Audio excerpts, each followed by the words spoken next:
Hello, everybody, and welcome to the next episode of Air Tycoon 5 World Domination. Now, it's been a while since the last episode, I think in game and IRL, but a lot of work has been done. A lot of new hubs have been occupied in terms of me taking all the remaining slots. And if you remember my original playthrough, not World Domination like series, um, I tried to take all the slots really early in the game and just became unprofitable. And that was not good. So instead, in this game world, what I have done is instead of that, I've been focusing mostly on just opening nice profitable routes. And as you guys can see, 1,600 routes if I sort by profit, almost all of which are kind of really nicely profitable. And then you'll be in this region where you'll see there's a lot of not very profitable looking routes, but at the same time, you have to keep in mind that a lot of these are just halves of a stopover route. They're new routes. Yeah, there's tons of different situations for all these routes here. I mean, like, even a ton of these airports are overflowing, but, you know, I just haven't really been bothered to fix any ones except for the major hubs yet. Uh, because, as you know, fixing this is extremely, extremely time consuming. Having to open up every page of the airport. Well, maybe you don't know, but I definitely do know. So, with that in mind, though, I still am extremely profitable. 1.2 billion. But if we take a look back in time, all right, I've been able to make 1.2 billion a lot earlier. Like, yeah, as you guys can see on these uptakes, we're getting close to 1.2 billion. Um, if you go farther back in our income history, like, yeah, our income's always been extremely high. Um, and only now we've been able to hit the, what is this, 1.2 billion mark, basically. So, with that in mind, the plan for this episode is not actually to increase the profit as much as possible, but still to occupy more slots because, well, I really don't want to be locked out of these airports for the next so many years because I think I'm going to run out of good routes to make. Um, yeah, as you guys may or may not know, the problem I had in my last Air Tycoon world is even though I did manage to occupy so many slots. The problem was I didn't actually, because I hadn't focused on profit, I didn't have enough profit to capitalize on all those slots. I didn't even have enough airplanes to use all the slots. So what's the point of having all the slots if you're just flying around Tupolevs? Um, oh, wait, did I just make that last route with a 707? I think I did. Yeah, I did. That's not what I wanted to do, of course. A Tupolev was what I wanted to do. So yeah, with all those routes flying around unprofitably, my airline was just not very stable in general, and didn't work. So instead of doing that, this episode, what I'm gonna aim to do is I'm gonna try my very best to like show what a good balance between opening new nice profitable routes is, as I'm doing now. These are all nice profitable stopover routes. Um, each aircraft will be making about 3k, so opening a nice bunch of these routes with 13 aircraft like this is probably going to increase my profit 30,000 in the long run. As you guys can see, these are stopovers, so they're incredibly easy to find and make. It really just involves clicking on any major hub you have, uh, finding a small city and making a nice stopover when you have all the hubs enabled. It's a little bit more difficult if you don't have all the hubs enabled because you have to make the cities your center point. So your best friend, like if you don't have it like me where all the cities are yellow like this with the hubs enabled, is you're going to want to open up all your hubs in Europe, basically in the major European cities with maximum priority, because then you're going to be able to open stopovers um, very easily between North American and Asian cities because, of course, of the location. It allows it to be in the middle, where for North American and Asian cities, you're going to have to be more creative with the stopovers. So, for example, if I want to make a stopover with Tokyo in the middle, I might start with Brisbane, and then I might stop over in Tokyo, and then over to somewhere in Europe. Of course, there's a lot more cities in Europe than on the other side, so you'll eventually run out and just have to run some of those routes direct, probably most of them actually. And direct routes aren't necessarily bad, all right? They make less money than stopover routes, but they don't make bad money. They still make money. They make less money per plane, but they actually make more money per route as well. So if you want to spend less money on opening new bases and more money on planes and routes, direct routes might just be your friend. Uh, Not for me though. I definitely prefer more routes. First of all, the impression it makes on the map is many, many times more impressive. I mean, look at this. Um, and the overall growth rate is just a little bit faster if it is managed correctly. It can be a lot slower by focusing on opening new bases all the time if you do not do it correctly. Basically, what you'll get is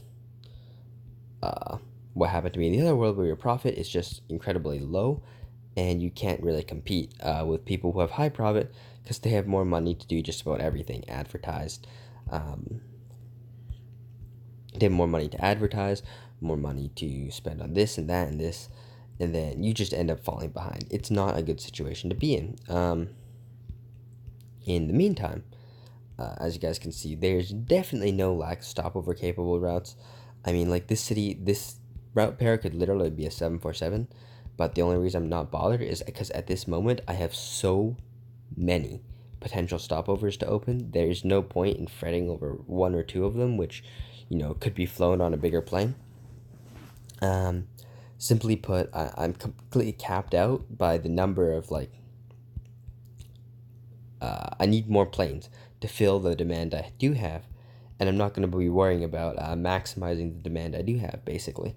Um, on another note, I mean, routes which could be flown with a 747 really should be flown with a leased 747 because their ability to lease makes it the most profitable plane per initial cost, making it, the fastest for growth, the 747-100 leased.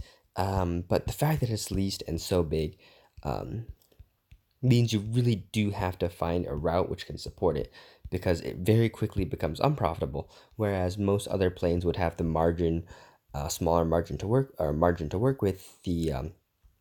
For example, um, if a normal plane makes 8,000 net just profit, it'd be profitable, right? But if a 747, which is leased, makes 8,000, it's actually only making 5,000 after the lease expense, which usually wouldn't be there as an expense at all, therefore making it much more difficult uh, to be profitable with um, making it much more difficult to be profitable with a leased 747. So you do have to be much, much more careful. In exchange, it's much, much more profitable when you do find the right routes. I, of course, think it is an exchange which is 1,000% worth it. But that's obviously an opinion which is wildly differing from person to person. And yeah, on another note, like this is why Europe is nice, is because you also have these extremely easy to make stopovers. Just pick one side of the world, any route, open up, click, click, click, click, click, and then boom, you have a stopover. Any city, any European city, or any major European hub, and then any other city, and boom, you have yourself another stopover route. And that is what is so brilliant about stopover routes, is both like it took me so little time to find these routes. Um, you don't really have to even look for the best ones because any one is the best one, because they're all maximally profitable already. So we can go ahead on, based on default fare, set the prices to 1.3, which should be quite nice indeed. There we go. And then with the remainder of my planes, which is 32 below 1 through 4s, I'm going to be doing something a little bit tedious, but here's the plan. I need to occupy the rest of these Amsterdam slots, and I want to do so with 1 through 4. So I'm going to go ahead and manually price these, and yeah, we're going to have to go ahead and open a ton of routes here. So yeah, basically the process I go through when looking for these routes is I just literally look for a city and check if it's not too small, right? Amsterdam itself is not a big city. It's got just over 600 in terms of business and tour, making it a very mediocrely sized city. So it's actually going to be surprisingly hard to even fill up 124s or 134s on this route. Like a 70-seater plane, might not even be full, uh, which is not usual for the hubs I open. Like for example, LAX by itself, when you add up the business and tour numbers, is like close to 1,200. So that to literally any city in the world, um, would already be pretty good. Now, as I've mentioned before, like unequal like size cities doesn't scale very well. So for example, LAX is 1,200. Another city somewhere in the world, let's go, for example, here only is about 150 when you add the business and tour. If you connect LAX and that city and you add up the business tour, you get 1,350. Well, I can guarantee you something, and that is if you connect a city which is about 700 to another city which is about 700, it's going to be better than Los Angeles to this city year, even though the total sum of the business and tour is the same. How much better is it going to be? I think one of them would easily be able to um, support, say, for example, a 747, while one of them would easily be able to support a DC-10 sized aircraft. So maybe like minus 100, 150 seats or so. For the size difference, generally what I say is for every, starting from the size of 800, 400 in terms of size difference, so about 400 size difference between the cities, you're going to want to look for uh, an increase in 50 for the size of cities you want to connect. For every 100 you increase the size difference on each side. So every 200 total size difference, you want to increase the total size you're looking for by 50. So I think a way to summarize that nicely, the most nicely that I just thought of is basically, yeah, for every 200 increase in size difference between the cities, so for example 900, 300, you're going to want to find cities which are actually 50 bigger than that. And this number, by the way, is referring to cities which I think are definitely 100% and extremely profitable with at least 747. Um, so yeah, based on that metric, for example, Tokyo to Bratislava, which has a total business and tour of 350, would totally work because Tokyo is 900, um, and then Bratislava is 350, or not this city, for example. Not I don't remember what I just this one. Oh yeah, that one's not 350. I meant this one, which is close enough as to make some difference. 350. Yeah. See, normally by that rule you want 300, but this is 350, so it works. So we can kind of go through this. This is likely to be a 747, and boom, look at that. It's full, but look at the pricing. This pricing indicates that at some point I had to set the pricing down to make it work. Whereas Dusseldorf, as you guys can see, has been full for eternity because it's of course way larger than the quota. Something like Manchester, as you guys can see, even though it's there, it's definitely profitable and it's definitely very profitable, but we do have fluctuation because it's kind of right on the edge, along with Liverpool. It's right on the edge. You see fluctuation, but still definitely very profitable. 3K is still definitely very profitable. Um, and something like Pescara should really be a 747, but it's out of range. Or I think Pescara must be, yeah. As you guys can see, Pescara just, a good 100 points bigger than the minimum, and, it's full no matter what. So yeah, that's just the interesting properties of World Traveler Index, I guess I've noticed. Um, in general, on the other hand, as you guys can also see, I am running out of cities which I can connect, which are not already connected. I guess there's the entire like British Isles. I don't even know what these islands are called. United Kingdom, freaking. I do not know. I do not know the difference between like all the ones inclusive exclusivity. All I know is Britain is the smallest, and I believe the United Kingdom would be the biggest group. But don't quote me on that. Uh, like is like I don't really know which one refers to the one which includes Ireland, which one would be the one which includes like Wales and Scotland and all that kind of stuff. I am no expert on this area of the world, that's for sure. I've never been there. I don't really plan on going there either. Like, yeah, I am a real foodie, and I like more than anything like Asian food cultures, Japanese food, Chinese food, um,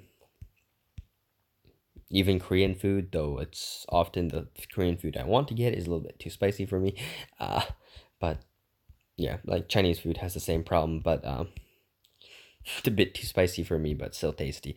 So yeah, places I want to go almost exclusively um, are known for having a unique or like nice food culture. Like for example, I would like to try Cajun food or like Spanish food, basically Spanish food. I'd be found to try. But like, what kind of food culture do you try in the United Kingdom?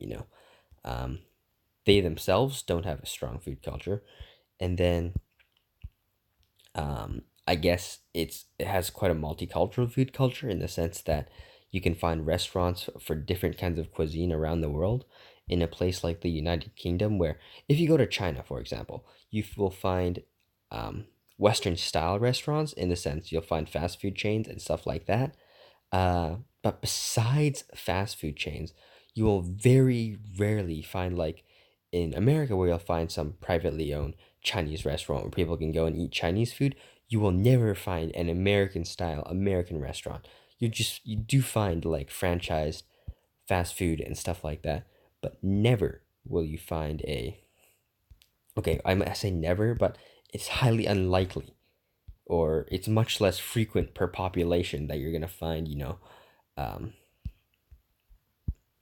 any sort of non-franchise American cuisine, or like Japanese cuisine even, but that in terms of like geographical proximity, not too far. So maybe you could find some decent Japanese food in China. I'm not sure. I didn't look.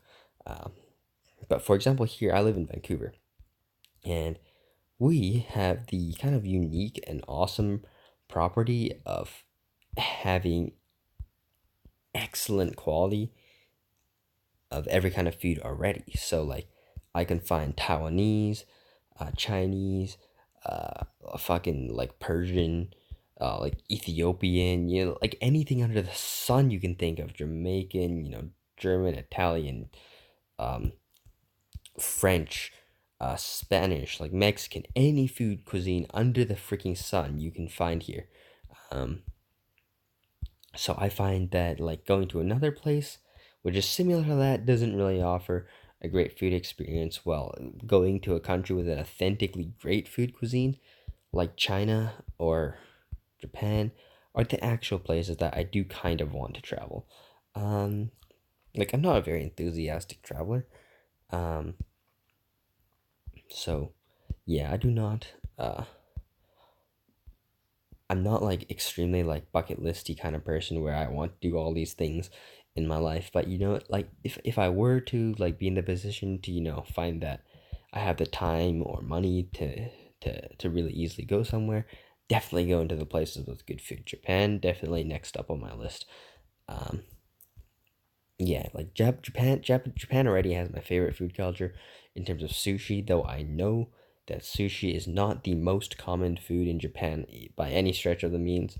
But they do definitely have the best sushi, and they also have really great. They're just good at food in general. Like, my dad has been all over the world thanks to his business travels, and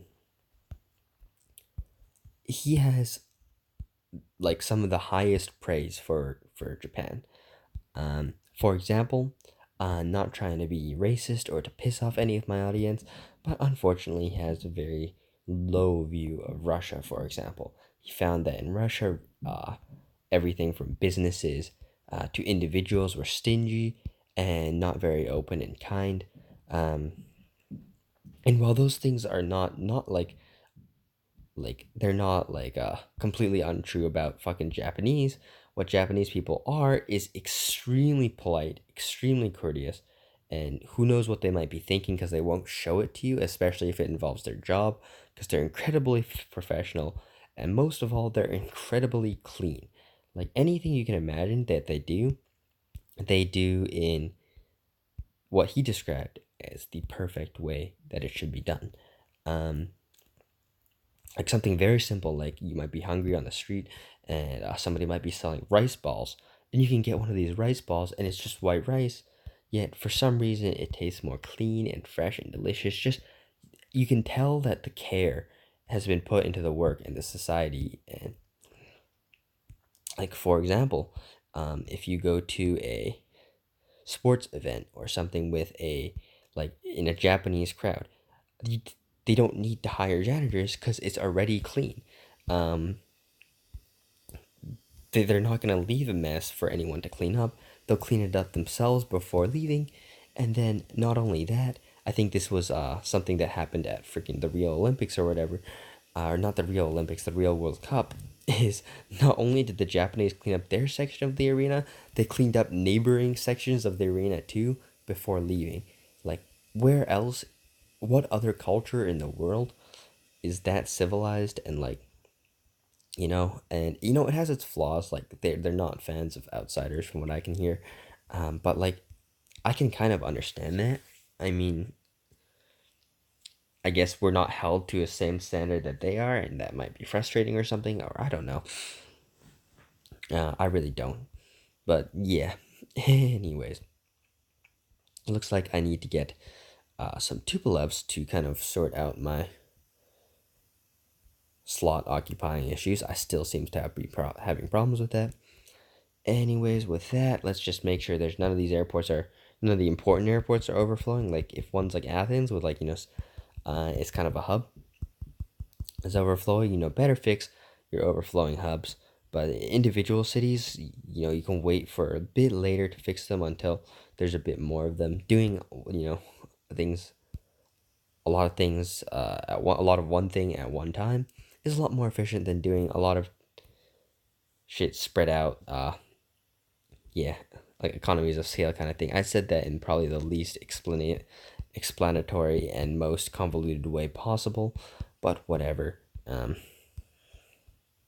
Yeah. Anyways. Let's take a look at all these airports. Ooh, we got more slots in the Athens.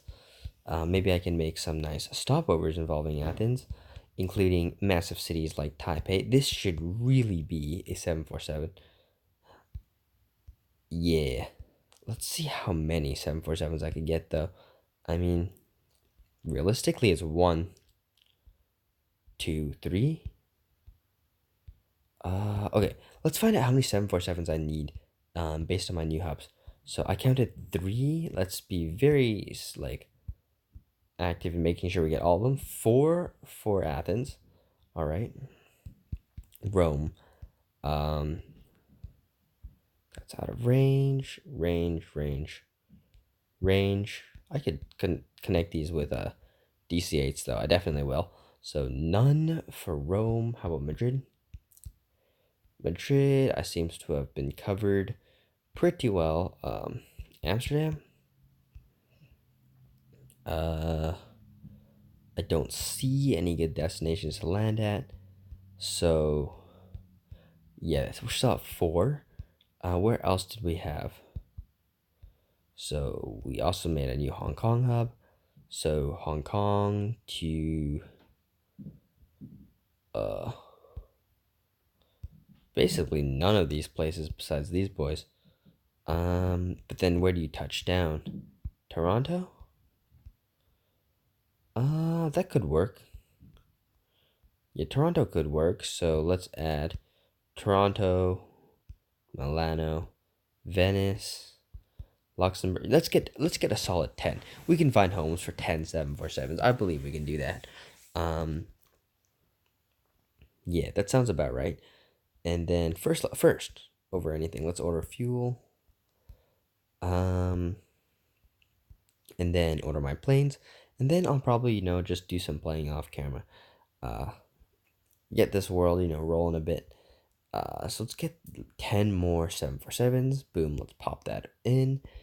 And then the rest we should just spend on 707s.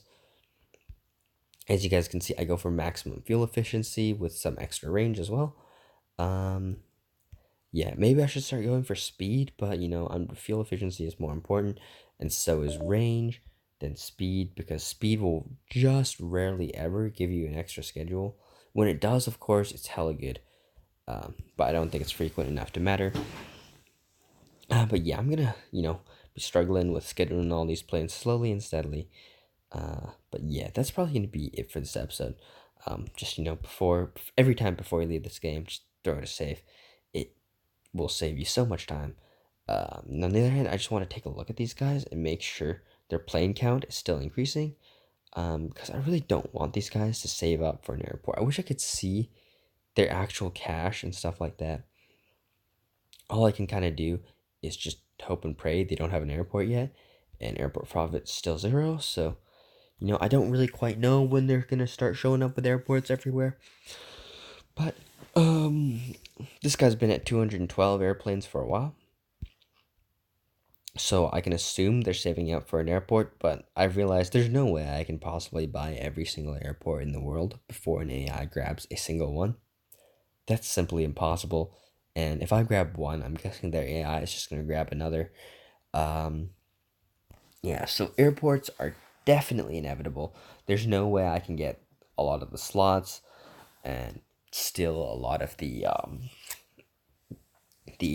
I can't get slots, airplanes, airports. I can't get all of them. I can basically pick two, and for some reason I don't pick airports. Probably because it's extremely boring. I mean, you just pass turns, and then like 7 turns later, you have an airport. Um, Honestly, that sounds like a pretty good deal. Pass 7 turns, get an airport. But yeah. Anyways, hopefully you guys enjoyed this episode. I'm gonna play a lot off camera, and I'll see you guys next time. Peace.